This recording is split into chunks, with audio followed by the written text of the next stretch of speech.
नमो भगवते वासुदेवाय। भागवत पुराण प्रथम स्कंद 5वां अध्याय भगवान के यश कीर्तन की महिमा और देवर्षि नारद जी का पूर्व चरित्र। सूत जी कहते हैं, तदंतर सुख पूर्वक बैठे हुए बिना पानी परम यशस्वी देवर्षि नारद ने मुस्कुराकर अपने ही पास बैठे ब्रह्मर्षि व्यास जी से कहा। नारद जी ने प्रश्न किया, महाभाग व्यास जी, आपके शरीर एवं मन दोनों ही अपने कर्म एवं चिंतन से संतुष्ट है ना? अवश्य ही आपको जिज्ञासा तो भली भांति पूर्ण हो गई है, क्योंकि आपने जो यह महाभारत की रचना की है वो बड़ा ही अद्भुत है। वह धर्म आदि सभी पुरुषार्थों से परिपूर्ण है। सनातन ब्रह्म तत्व को भी आपने खूब विचारा है और जान भी लिया है। फिर भी प्रभु, आप अकृतार्थ पुरुष के समान अपने विषय में शोक क्यों कर रहे हैं? व्यास जी ने कहा, आपने मेरे विषय में जो कुछ कहा वह सब ठीक ही है। वैसा होने पर भी मेरा हृदय संतुष्ट नहीं है। पता नहीं इसका क्या कारण है। आपका ज्ञान अगाध है। आप साक्षात ब्रह्मा जी के मानस पुत्र हैं, इसलिए मैं आपसे ही इसका कारण पूछता हूँ। नारद जी, आप समस्त गोपनीय रहस्यों को जानते हैं, क्योंकि आपने उन पुराण पुरुष की उपासना की है जो प्रकृति पुरुष दोनों के स्वामी हैं और असंग रहते हुए ही अपने संकल्प मात्र से गुणों के द्वारा संसार की सृष्टि, स्थिति और प्रलय करते रहते हैं। आप सूर्य के भांति तीनों लोक में भ्रमण करते रहते हैं और योग बल से प्राण वायु के समान सबके भीतर रहकर अंतःकरणों के साक्षी भी हैं। योगानुष्ठान और नियमों के द्वारा पर ब्रह्म और शब्द ब्रह्म दोनों की पूर्व प्राप्ति कर लेने पर भी मुझ में जो बड़ी कमी है उसे आप कृपा करके बतलाइए। नारद जी ने कहा, व्यास जी, आपने भगवान के निर्मल यश का गान प्रायः नहीं किया। मेरा ऐसा मान्यता है कि जिसने भगवान संतुष्ट नहीं होते वह शास्त्र या ज्ञान अधूरा है। आपने धर्म आदि पुरुषार्थों का जैसा निरूपण किया है, भगवान श्री कृष्ण की महिमा का वैसा निरूपण नहीं किया। जिस वाणी से चाहे वह रस भाव अलंकार आदि से युक्त ही क्यों न हो, जगत को पवित्र करने वाले भगवान श्री कृष्ण के यश का कभी ज्ञान नहीं होता। वह तो कौआ के लिए उच्छिष्ट फेंकने के स्थान के समान अपवित्र मानी जाती है। मान सरोवर के कमनीय कमल वन में विहरण वाले हंसों की भांति ब्रह्म धाम में विहार करने वाले भगवत चरणाविंद श्रित परमहंस भक्त कभी उसमें रमन नहीं करते। इसके विपरीत, जिसमें सुंदर रचना भी नहीं है और जो दूषित शब्दों से युक्त भी है, परंतु जिसका प्रत्येक श्लोक भगवान के सुयश सूचक नामों से युक्त है, वह वाणी लोगों के सारे पापों का नाश कर देती है। क्योंकि सत्य पुरुष ऐसे ही वाणी का श्रवण, ज्ञान और कीर्तन किया करते हैं। वह निर्मल ज्ञान भी जो मोक्ष की प्राप्ति का साक्षात साधन है। यदि भगवान भगवान की भक्ति से रहित हो तो उसकी उतनी शोभा नहीं होती। फिर जो साधन और सिद्ध दोनों ही दिशाओं में सदा ही अमंगल रूप हैं, वह काम कर्म और जो भगवान का अर्पण नहीं किया गया हो, ऐसे अहेतुक निष्काम कर्म भी कैसे सुशोभित हो सकता है।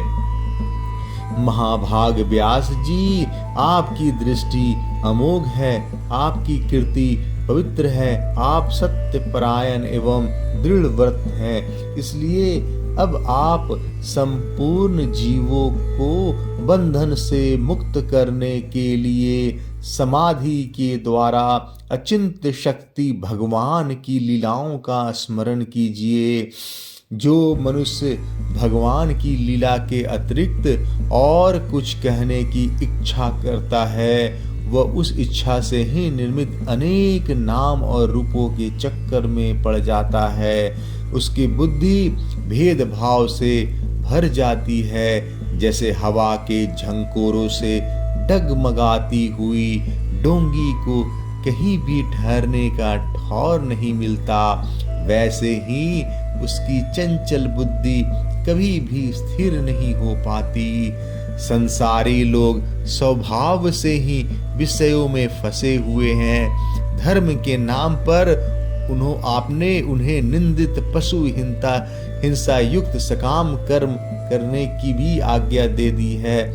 यह बहुत ही उल्टी बात हुई, क्योंकि मूर्ख लोग आपके वचनों से पूर्वोक्त निंदित कर्म को ही धर्म मानकर यही मुख्य मार्ग है, ऐसा निश्चय करके उसका निषेध करने वाले वचनों को ठीक नहीं मानते।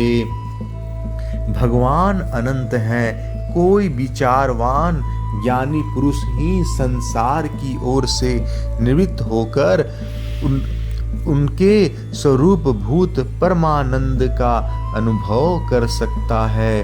अतः जो लोग परमार्थिक बुद्धि से रहित हैं और गुणों के द्वारा नचाए जा रहे हैं, उनके कल्याण के लिए ही आप भगवान की लीलाओं का सर्वसाधारण के हित के दृष्टि से वर्णन कीजिए। जो मनुष्य अपने धर्म का परित्याग करके भगवान के चरण कमलों का भजन सेवन करता है, भजन परिपक्व हो जाने पर तो बात ही क्या, यदि इससे पूर्व ही उसका भजन छूट जाए तो क्या कहीं भी उसका कोई अमंगल हो सकता है। परंतु जो भगवान का भजन नहीं करते और केवल स्वधर्म का पालन करते हैं, उन्हें कौन सा लाभ मिलता है।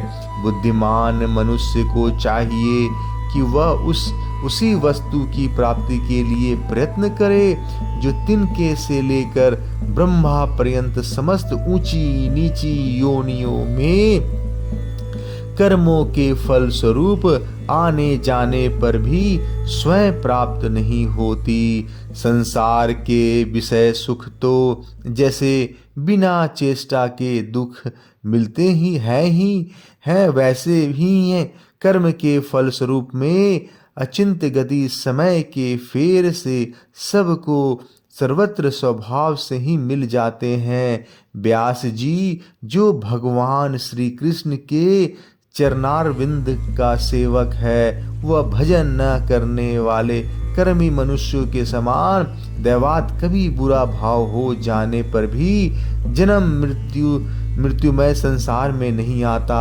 वह भगवान के चरण कमलों के आलिंगन का स्मरण करके फिर उसे छोड़ना नहीं चाहता।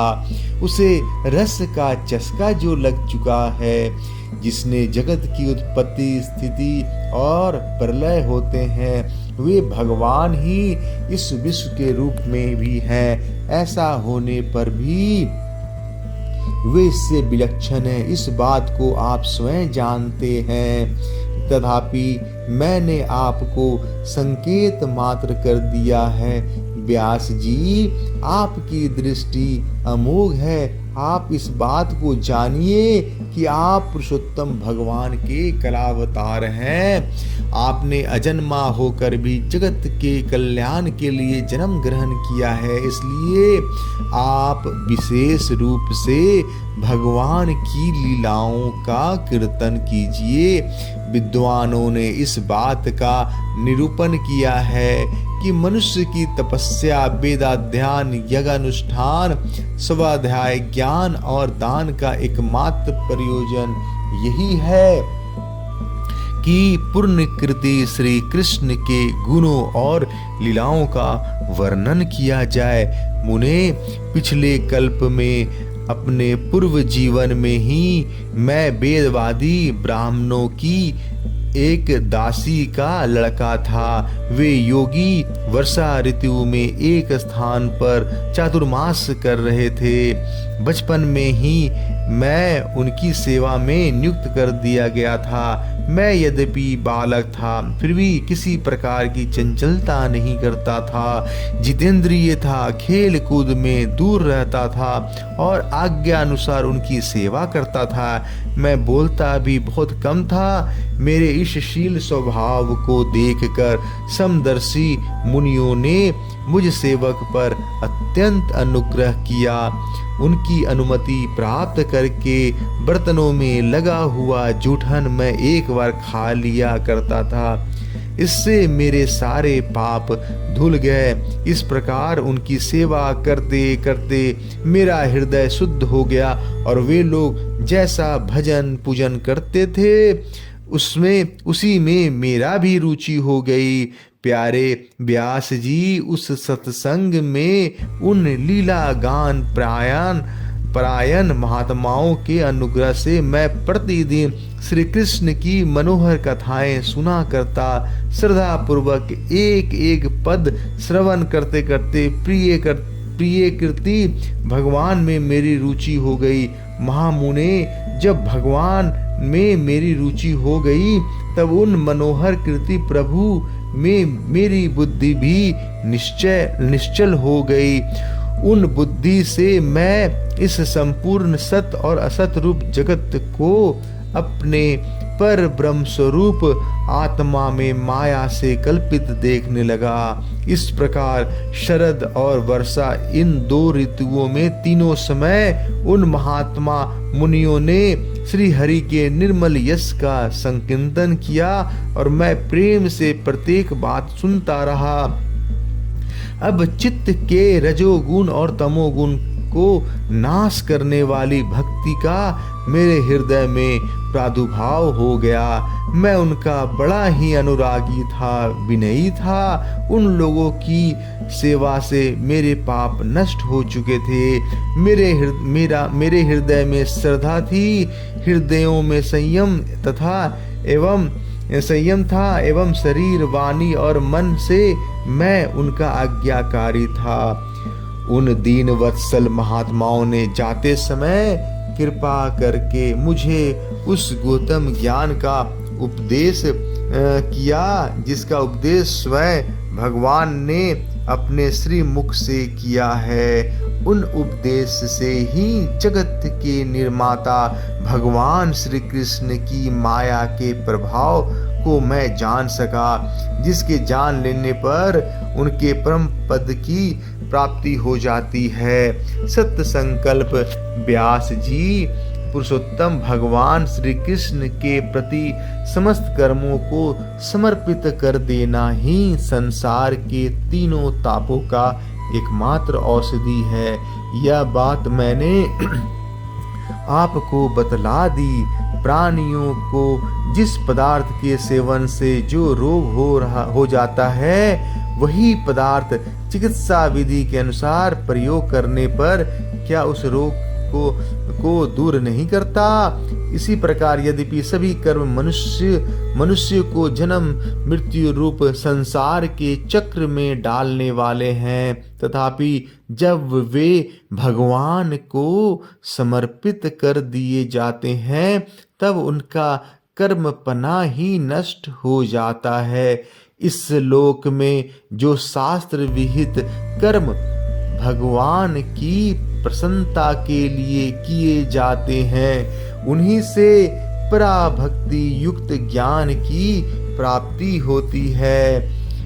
उस भगवत दत्त कर्म के मार्ग में भगवान के आज्ञा अनुसार आचरण करते हुए लोग बार बार भगवान श्री कृष्ण के गुण और नामों का कीर्तन तथा स्मरण करते हैं। प्रभु, आप भगवान श्री वासुदेव को नमस्कार है, हम आपका ध्यान करते हैं। प्रद्युम्न, अनिरुद्ध और संकर्षण को भी नमस्कार है। इस प्रकार जो पुरुष चतुर्व्यूह रूपी भगवान मूर्तियों के नाम द्वारा प्राकृत मूर्ति रहित अप्राकृत मंत्र मूर्ति भगवान यज्ञ पुरुष का पूजन करता है, उसी का ज्ञान पूर्ण एवं यथार्थ है। ब्राह्मण, जब मैंने भगवान की आज्ञा का इस प्रकार पालन किया, तब इस बात को जानकर भगवान श्री कृष्ण ने मुझे